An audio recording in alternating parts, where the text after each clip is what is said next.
Matthew chapter 14.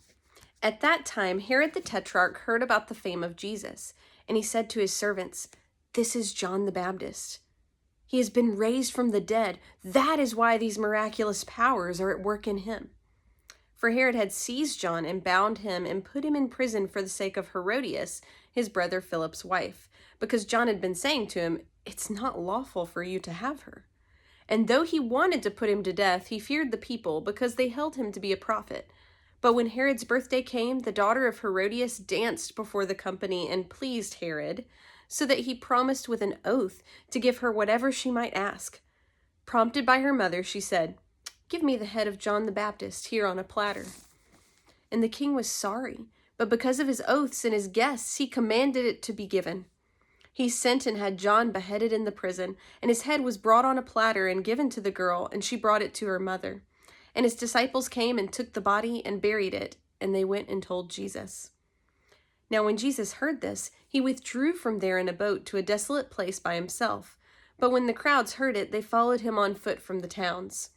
When he went ashore, he saw a great crowd, and he had compassion on them and healed their sick.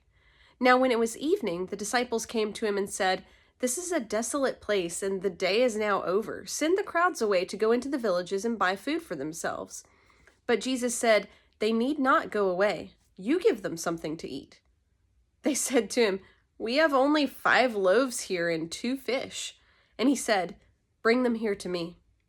Then he ordered the crowds to sit down on the grass, and taking the 5 loaves and the 2 fish, he looked up to heaven and said a blessing. Then he broke the loaves and gave them to the disciples, and the disciples gave them to the crowds. And they all ate and were satisfied. And they took up 12 baskets full of the broken pieces left over.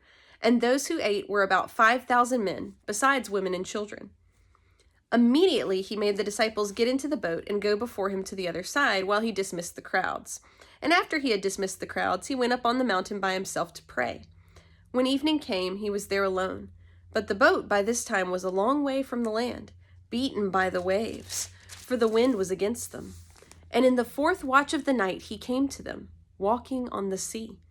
But when the disciples saw him walking on the sea, they were terrified and said, "It's a ghost!" And they cried out in fear.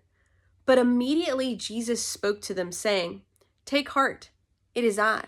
Do not be afraid." And Peter answered him, "Lord, if it is you, command me to come to you on the water." He said, "Come." So Peter got out of the boat and walked on the water and came to Jesus. But when he saw the wind, he was afraid, and beginning to sink, he cried out, "Lord, save me." Jesus immediately reached out his hand and took hold of him, saying to him, "O you of little faith, why did you doubt?" And when they got into the boat, the wind ceased, and those in the boat worshipped him, saying, "Truly you are the Son of God." And when they had crossed over, they came to land at Gennesaret. And when the men of that place recognized him, they sent around to all that region and brought to him all who were sick, and implored him that they might only touch the fringe of his garment. And as many as touched it were made well.